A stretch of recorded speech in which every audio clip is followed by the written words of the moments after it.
नमस्कार ओडिशा आजिर प्रथम खबरटी रही बांग्लादेशी नारे पश्चिमबंग लोकों को माड़ बांग्लादेश रे हिंसा परे बांग्लादेशी अनुप्रवेशकारी भारत तथा ओडिशा सीमा दे भारत को प्रवेश पाई अलर्ट रही सरकार जलस्थल सबुठी कड़ा नजर रखिछंती। अन्य पक्षरे जो मानक प्रति टिके भी संदेह हेउछि सेमानंकु जांच करा जाउछि एनै सूचना दैछंती सरकारी दल उपमुख्य सचेतक गोविंद चंद्र दास। तेबे एहारी भितरे किछि लोक बांग्लादेशी नारे पश्चिमबंग लोकों को माड़ मारिबा चर्चा उपरे मुख्य सचेतक कहिछंती कहा उपरे अन्याय हेब नाही सेथिप्रति नजर रहिछि कारण आळु नेई पश्चिमबंग उपरे ओडिशा खप्पा थिला बेले सीमारे बांग्लादेशी कही पश्चिमबंग लोकों को आक्रमण हेउथिबा अभियोग होईछि जहा उपरे नजर रहिछि बोली कहिछंती मुख्य सचेतक। परवर्ती खबर रही 1971 प्रतिशोध नेबाकू पाकिस्तान योजना बांग्लादेश उपकूल समुद्र रे एक छोट जगह रही जार ना हेउछि सेंट मार्टिन। यह एक छोटिया द्वीप बांग्लादेश उपकूल मात्र 9 किलोमीटर दूर समुद्र भितरे रही एही टापू देखिबाकू यह खूब सुंदर किंतु एथर एही द्वीप एबे चर्चा को आसीछि जहा पछरे रही बांग्लादेश रे सरकार परिवर्तनर कारण अमेरिका एही द्वीप को नेबाकू चाहुथिला किंतु ताहाकू न देबारु अमेरिका षडयंत्र करी विरोधींक जरिया रे देश रे सरकार बदलाई देला बोली कहिछंती पूर्वतन प्रधानमंत्री शेख हसीना। तेबे एही द्वीप सहित पाकिस्तानी गुइंदा संस्था आईएसआई एवं म्यांमार रोहिंग्या मुसलमानंकर भी संपर्क रही जहाँ एबे सामना को आसीछि। ए सबु योजनार ब्लू प्रिंट सेंट मार्टिन द्वीप रे ही तैयारी होइतिबा जणा पड़िछि। परवर्ती खबर रही केंद्र मंत्री जितेंद्र सिंह को चिट्ठी लिखिले नवीन। केंद्र मंत्री जितेंद्र सिंह को चिट्ठी लिखिले बीजेडी सुप्रीमो नवीन पट्टनायक। यूनेस्को कलिंग पुरस्कार विज्ञान क्षेत्र में एक सम्मानजनक अंतर्जातीय पुरस्कार मध्यरु अन्यतम किंवदंती बिजू पट्टनायक द्वारा यह प्रतिष्ठित होइथिला एवं 1952 मसीह आरंभ हेबा परठारु एपर्यंत 72 जन वैज्ञानिकंकु Louis de Broglie, Julian Huxley, Bertrand Russell, Karl von Frisch, Arthur C Clarke, Fred Hoyle एवं सरोजी कपिटा भली 7 जन नोबेल विजेता पुरस्कृत करा जाइछि। 1951 मसीह कलिंग फाउंडेशन ट्रस्ट रु यूनेस्को प्यारिस को 1000 पाउंड अनुदान मिलिथिबा सहित सेतेबेले बिजू बाबू एहार सभापति थिले। विज्ञानर लोकप्रियता क्षेत्र में यूनेस्को कलिंग पुरस्कार हेउछि भारतर एकमात्र अंतर्जातीय पुरस्कार। परवर्ती खबर रही जम्मू काश्मीर निर्वाचन को नहीं आसिला बड़ अपडेट। काश्मीर रे विधानसभा निर्वाचन को अपेक्षा करिथिबा लोकंक पई एक अपडेट आसीछि। जदि सबकिछि ठीक रहिबो तेबे शीघ्र एठारे निर्वाचन अनुष्ठित होई परिबो। जदिओ निर्वाचन आयोगर आकलनरू जणा पड़िछि जे जम्मू काश्मीर रे विधानसभा निर्वाचन करिबा वर्तमानर सुरक्षा परिस्थिति रे एक आह्वानपूर्ण कार्य किंतु निर्वाचन आयोग विभिन्न समय रे निर्वाचन करिवार विकल्प उपरे दृष्टि रखिछंती। सूचना अनुसार उत्तर काश्मीर रे प्रथमे निर्वाचन होई पारे एहा परे उत्तर एवं दक्षिण काश्मीर परे केंद्रीय काश्मीर एवं जम्मू रे भोट प्रक्रिया शेष होई पारे। एही रिपोर्ट अनुसार जम्मू काश्मीर रो निर्वाचन 4-5 पर्याय रे होई पारे। परवर्ती खबर रही पुलिस को कड़ा चेतावनी देले मुख्यमंत्री। कोलकाता आरजीकर मेडिकल कॉलेज और हॉस्पिटल रे ट्रेनी डाक्तरों को दुष्कर्म और हत्या मामला को नहीं पुलिस को कड़ा चेतावनी देइछंती मुख्यमंत्री ममता बनर्जी। जदि रविवार सुधा तदंत न सरिब तेबे मामला को सीबीआई को हस्तांतर कराजिबो बोली मुख्यमंत्री कहिछंती। सूचना अनुसार पश्चिमबंगर मुख्यमंत्री ममता बनर्जी सोमवार आरजीकर हॉस्पिटल डाक्तरों घर को जाई तांको माता पिता एवं परिवार सदस्यों सह कथा होइथिले। परिवार सदस्यों को भेटिबा परे से गणमाध्यम सह कथा होइथिले एवं सही समय रे बंगला पुलिस को अल्टीमेट मध्य करथिले। ममता कहिछंती जे पुलिस रविवार सुधा मामलार समाधान करिबारे विफल होई तेबे आरजीकर हॉस्पिटल डाक्तरों हत्या घटनार तदंत परवर्ती खबर रही ऑनलाइन गेम नेला जीवन। ऑनलाइन जुआ खेली सर्वस्वांत होइथिबा युव खଣି कर्मचारी शेष में जीवन हारिछंती। मृत युवक हेले कालियापाणी थाना कांकड़पाड़ पंचायत କାଦୁଅବନ୍ଦୀ ଗାଁର ବ୍ରଜବନ୍ଧୁ ନାୟକଙ୍କର ଏକମାତ୍ର ପୁଅ ଶ୍ରୀନିବାସ ଓରଫ ଲିଙ୍କନ ଶୋଇବା ଘରୁ ଝୁଲନ୍ତା ଅବସ୍ଥାରେ ତାଙ୍କ ଶବ ଉଦ୍ଧାର ହୋଇଛି। କାଳିଆପାଣି ଇମ୍ଫା ଖଣିର ଏକ ଘରୋଇ କମ୍ପାନୀରେ ଠିକା କର୍ମଚାରୀ ଥିବା ଲିଙ୍କନ କିଛି ମାସ ପୂର୍ବରୁ ମୋବାଇଲରେ ଦମନ ଖେଳି ଆସୁଥିଲେ। ଏହି ନିଷିଦ୍ଧ ଆପ୍ରେ ସେ ଲକ୍ଷାଧିକ ଟଙ୍କା ହରାଇଥିବା ଜଣାଯାଇଛି। ଏପରିକି ମାଙ୍କ ଜରିଆରେ ବିଭିନ୍ନ ଗ୍ରୁପରୁ ସେ ଋଣ ଉଠାଇଥିଲେ। ତାଙ୍କ ବ୍ୟାଙ୍କ ପାସବୁକ୍ ଯାଞ୍ଚ କଲେ ଏ ସଂକ୍ରାନ୍ତରେ ଅଧିକ ତଥ୍ୟ ଜଣାପଡ଼ିବ ବୋଲି ପୋଲିସ କହିଛି। ପରବର୍ତ୍ତୀ ଖବର ରହିଛି ପୂଜା ଖେଡକରଙ୍କୁ ବଡ଼ ଆଶ୍ୱସ୍ତି। ପୂର୍ବତନ ଭାରତୀୟ ପ୍ରଶାସନିକ ସେବା ଟ୍ରେନି ପୂଜା ଖେଡକରଙ୍କୁ ଦିଲ୍ଲୀ ହାଇକୋର୍ଟରୁ ଆରାମ ମିଳିଛି। ଦିବ୍ୟାଙ୍ଗ କୋଟାର ସୁବିଧା ପାଇବା ଅଭିଯୋଗରେ ଖେଡକରଙ୍କ ଜାମିନ ଆବେଦନ ଉପରେ ହାଇକୋର୍ଟ ଦିଲ୍ଲୀ ପୋଲିସ ଏବଂ ୟୁପିଏସ୍ସିକୁ ନୋଟିସ୍ ଜାରି କରି ଏହାର ଜବାବ ମାଗିଛନ୍ତି।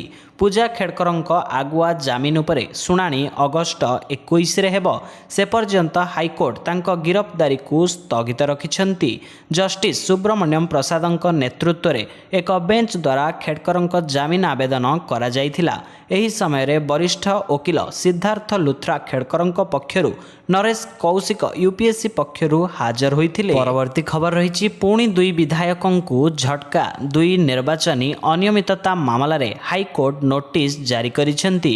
ରାଉରକେଲା ବିଧାୟକ ଶାରଦା ପ୍ରସାଦ ନାୟକଙ୍କୁ ନୋଟିସ୍ ହୋଇଥିବା ବେଳେ ନୂଆପଡ଼ା ବିଧାୟକ ରାଜେନ୍ଦ୍ର ଢୋଲକିଆଙ୍କୁ ମଧ୍ୟ ନୋଟିସ୍ ହୋଇଛି। ନିର୍ବାଚନରେ ଅନିୟମିତତା ହୋଇଥିବାରୁ ରୁଜୁ ମାମଲାରେ ଓଡ଼ିଶା ହାଇକୋର୍ଟ ତାଙ୍କୁ ନୋଟିସ୍ ଜାରି କରିଛନ୍ତି।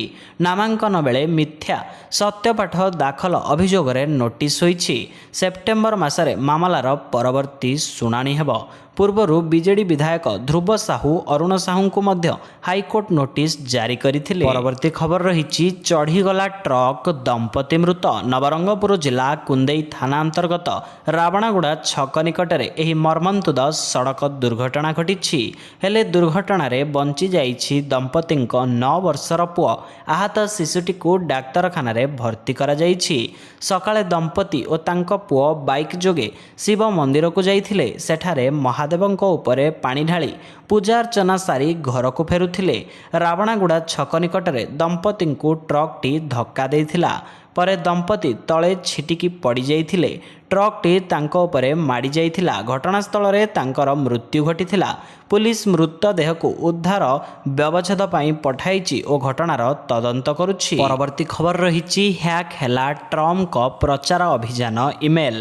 ଆମେରିକା ରାଷ୍ଟ୍ରପତି ନିର୍ବାଚନର ରିପବ୍ଲିକାନ ପ୍ରାର୍ଥୀ ତଥା ପୂର୍ବତନ ରାଷ୍ଟ୍ରପତି ଡୋନାଲ୍ଡ ଟ୍ରମ୍ପଙ୍କ ପ୍ରଚାର ଅଭିଯାନ ଟିମ୍ ଏକ ଚାଞ୍ଚଲ୍ୟକର ଅଭିଯୋଗ କରିଛି। ପ୍ରଚାର ଅଭିଯାନରେ ବ୍ୟବହାର କରାଯାଉଥିବା ଇମେଲ୍ ହ୍ୟାକ୍ ହୋଇଛି ଓ ଏହା ପଛରେ ଇରାନ ରହିଛି ବୋଲି ଟ୍ରମ୍ପଙ୍କ ପ୍ରଚାର ଟିମ୍ କହିଛି। ଟ୍ରମ୍ପଙ୍କ ପ୍ରଚାର ଟିମ୍ର ମୁଖପାତ୍ର ଷ୍ଟିଭେନ୍ ଚେଉଂ କହିବା ଅନୁସାରେ ହ୍ୟାକ୍ କରାଯାଇ ଗୁରୁତ୍ୱପୂର୍ଣ୍ଣ ନଥି ଚୋରାଇ ନେବା ସହ ଏହାକୁ ସାର୍ବଜନୀନ କରାଯାଇଛି।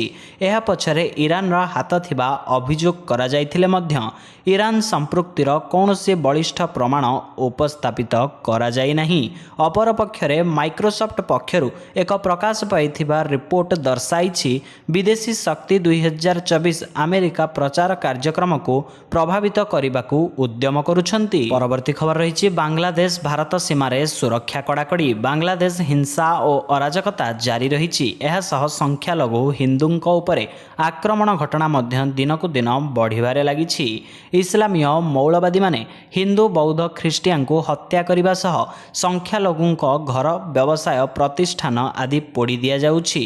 ଏସବୁ ମଧ୍ୟରେ ସୀମା ଦେଇ ବାଂଲାଦେଶୀମାନେ ଭାରତକୁ ପ୍ରବେଶ କରିବା ଆଶଙ୍କାରେ ସୁରକ୍ଷା ବ୍ୟବସ୍ଥା କଡ଼ାକଡ଼ି କରାଯାଇଛି। ଭାରତ ବାଂଲାଦେଶ ସୀମାନ୍ତବର୍ତ୍ତୀ ଅଞ୍ଚଳରେ ବିଏସ୍ଏଫ୍ ଯବାନମାନେ ଅନୁପ୍ରବେଶକାରୀଙ୍କ ଗତିବିଧି ଉପରେ କଡ଼ା ନଜର ରଖିଛନ୍ତି। ପରବର୍ତ୍ତୀ ଖବର ରହିଛି ଏକାଠି ହେଲେ 10 ଲକ୍ଷରୁ ଅଧିକ ହିନ୍ଦୁ। ବାଂଲାଦେଶର ସଂରକ୍ଷଣକୁ ନେଇ ହୋଇଥିବା ବିକ୍ଷୋଭ ପ୍ରଧାନମନ୍ତ୍ରୀ ଶେଖ୍ ହସିନାଙ୍କ ଗାଦି ଛଡ଼ାଇ ନେଇଥିଲା। ସେବେଠାରୁ ବାଂଲାଦେଶରେ ସ୍ଥିତି ଖରାପ ହେବାରେ ଲାଗିଛି। ବାଂଲାଦେଶରେ ସଂଖ୍ୟାଲଘୁ ବିରୋଧରେ ହିଂସା ଆରମ୍ଭ ହୋଇଛି। ହେଲେ ଏତେ ଦିନର ଅତ୍ୟାଚାର ସହି ସହି ଆଜି ରାଜରାସ୍ତାକୁ ଓହ୍ଲାଇଛନ୍ତି ଲକ୍ଷ ଲକ୍ଷ ହିନ୍ଦୁ। ଶାନ୍ତିପୂର୍ଣ୍ଣ ଭାବରେ କରୁଛନ୍ତି ପ୍ରତିବାଦ। ଏକା ସାଙ୍ଗରେ ସମସ୍ତଙ୍କଠାରୁ ଶୁଭୁଛି ମହାମନ୍ତ୍ର ଓ ଜୟ ଶ୍ରୀରାମ ନାମ जार एक वीडियो सोशल मीडिया रे भाइराल हेबारे लागिछि जहाँ कोटी कोटी लोकंक हृदय को छुई जाइछि। एबे तो गेरुआ रंगर पोशाक पिंधि हिंदू माने एकता देखाउछंती। ढाका सहर रे एकाठी हेले 10 लाख रु अधिक हिंदू थरी उठुछि बांग्लादेश। परवर्ती खबर रही राहुल गांधी को कलंक कहिले मंडी सांसद कंगना रणावत। हिंडनबर्ग रिपोर्ट सेबी मुखिया माधवीपुरी बुच और तांको स्वामी धवल बुच को विरोध में गुरुतर अभियोग आनिछि। एथिमध्यरे बीजेपी सांसद कंगना रणावत कांग्रेस सांसद तथा विरोधी दल नेता राहुल गांधी को टार्गेट करिसेंती। कंगना कहिसेंती जे देश तांकु केबे भी नेता बाछिबो नाही। एनै कंगना एक्स रे मध्य एक पोस्ट करिसेंती जेउथिरे राहुल गांधी को विपदजनक व्यक्ति कटु विषाक्त और विनाशकार बोली उल्लेख करिसेंती। कंगना उल्लेख करिसेंती जे तांका एजेंडा यह जे से जदि प्रधानमंत्री होई न पारिबे से एही देश को नष्ट कर दे पारंती। कंगना कहिसेंती जे हिंडनबर्ग रिपोर्ट आम देशर शेयर बाजार को टार्गेट करुछि जहा को राहुल गांधी समर्थन करुछंती ताहा एक बेकार कथा बोली एबे प्रमाणित होईछि। परवर्ती खबर रही फोन करी कथा हेले ममता बनर्जी। मुख्यमंत्री मोहन माझी को फोन करी कथा हेले पश्चिम बंग मुख्यमंत्री ममता बनर्जी। पश्चिम बंगर श्रमिकों उपरे ओडिशा रे अत्याचार अभियोग हेउछि। एहाको गुरुत्वर सह नेवा सह मुख्यमंत्री हस्तक्षेप करने को अनुरोध करिसेंती ममता। फोन करी ममता कहिसेंती काम करने उद्देश्य रे पश्चिम बंगरू किछि लोक ओडिशा को आसिछंती किंतु स्थानीय लोके सेमानंको बांग्लादेशी संदेह करी तांको माड़ मारिबा सह अत्याचार करुछंती। एपरि घटना को मुख्यमंत्री मोहन माझी गुरुत्वर सह नेबा को अनुरोध करिसेंती ममता। एथि सहित ममता पश्चिम बंगर श्रमिकों को निज राज्य को फेरी आसिबा को अपील करिसेंती। सेपटे भविष्य में एभली घटनार पुनरावृत्ति हेब नाही बोली ममता को आश्वासना देइछंती मोहन माझी। परवर्ती खबर रही आरआरबी अधीन 1376 पदवी खाली। रेलबाई रे चाकरी खोजुथिबा युवपीढ़ी खुशी खबर। Railway recruitment board railway paramedical category भर्ती 2024 पाई नोटिफिकेशन जारी होईछि। एही भर्ती अभियान रे dietitian nursing superintendent dental clinical psychologist speech therapy lab superintendent समेत 1376 पदवी रे भर्ती हेब। ऑनलाइन आवेदन प्रक्रिया 17 अगस्त 2024 रु आरंभ हेब। योग्य एवं इच्छुक प्रार्थी 16 सेप्टेम्बर पर्यंत आवेदन फॉर्म जमा करि परिबे। आवेदन फॉर्म सठिक करिबा पई 17 सेप्टेम्बर रु 26 सेप्टेम्बर पर्यंत विंडो खोला रहिबो। इच्छुक प्रार्थी संबंधी विषय रे मेडिकल डिग्री डिप्लोमा किंबा सर्टिफिकेट प्राप्त करिथिबा प्रार्थी आवेदन करि परिबे। परवर्ती खबर रही 450 टंकारे एलपीजी गैस सिलिंडर देबे सरकार। एथर राखी पूर्णिमा पर्व अगस्त 19 रे पूरा देश रे पालन करा जिवो। एही विशेष उत्सव रे देशर महिला माने निज भाई मानक ठारू प्रेम एवं सुरक्षा प्रतिज्ञा पई हाथ रे राखी बांधी एहाको पालन करंती। किंतु एथर महिला मानक पई आउ एक बड़ उपहार सरकारक तरफरु मिलिबाकू जाउछि जहा केवल सेमानक घरर रोसई घर को सहज करिबो नाही बरम बजेट उपरे कम प्रभाव पकाइबो। आज्ञा हाँ, राज्य सरकार एभली घोषणा करिसेंती जहा माध्यम रे राज्यर लक्ष लक्ष महिला केवल मात्र 450 टंकारे एक एलपीजी सिलिंडर पाई परिबे। एही निष्पत्ति सहित केंद्र सरकार मध्य सिलिंडर मूल्य को ह्रास करिसेंती जेउथि पई उज्ज्वला योजनार हिताधिकारी माने वर्तमान ठारू कम मूल्य रे सिलिंडर पाई परिबे। परवर्ती खबर रही चिकित्सा पई अर्थ साजिछि बाधक। जेउ बयस रे पाठ पढ़िबा कथा से बयस रे अजणा रोगर शिकार होईछि पुओ। विभिन्न आडू चिकित्सा करिथिले मध्य रोग भल हेउ नाही। पुअर चिकित्सा करी पूरा परिवार एबे सर्वस्वांत हो जाइछि। तेबे आसंतु जानिबा संपूर्ण घटना। बौद्ध जिला कंटामाल ब्लॉक मनमुंडा पंचायत साहुपड़ा गाँवर षंडेश्वर बिसी बयस 22 वर्ष जन्मरू ठीक ठाक थिला बेले हठात कौन हैला के जानी कौनसी अजणा रोगर शिकार हेले षंडेश्वर। फल पाठ पढ़ारे पड़ी डोरी।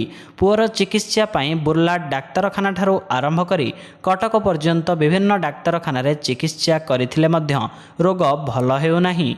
चिकित्सा पई प्रति मास 4-5 हजार टंका खर्च हेउची। फल अनेक समय अर्थाभाव देखा देउची।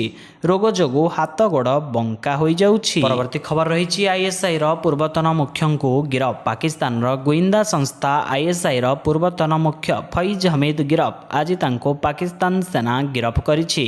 ଗିରଫ ପରେ ତାଙ୍କ ବିରୋଧରେ କୋର୍ଟ ମାର୍ଶଲ ପ୍ରକ୍ରିୟା ଆରମ୍ଭ କରାଯାଇଥିବା ଜଣାପଡ଼ିଛି। ଆଇଏସ୍ପିଆର କହିଛି ଯେ ସୁପ୍ରିମକୋର୍ଟଙ୍କ ନିର୍ଦ୍ଦେଶ କ୍ରମେ ପାକିସ୍ତାନ ସେନା ପକ୍ଷରୁ କୋର୍ଟ ଅଫ୍ ଇନକ୍ୱାରି କରାଯାଇଥିଲା।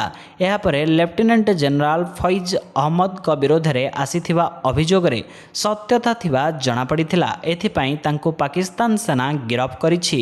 ତାଙ୍କ ବିରୋଧରେ ପାକିସ୍ତାନ ସେନା ଆଇନ ଆଧାରରେ ଉପଯୁକ୍ତ କାର୍ଯ୍ୟାନୁଷ୍ଠାନ ଗ୍ରହଣ କରାଯିବ। ପୂର୍ବତନ ଜେନେରାଲ ଅବସର ପରେ ଏକାଧିକ ଥର ପାକିସ୍ତାନ ଆର୍ମି ଆକ୍ଟର ଉଲ୍ଲଂଘନ କରିଥିଲେ। ଏଥିପାଇଁ ତାଙ୍କ ବିରୋଧରେ ତଦନ୍ତ କରାଯାଇଥିଲା।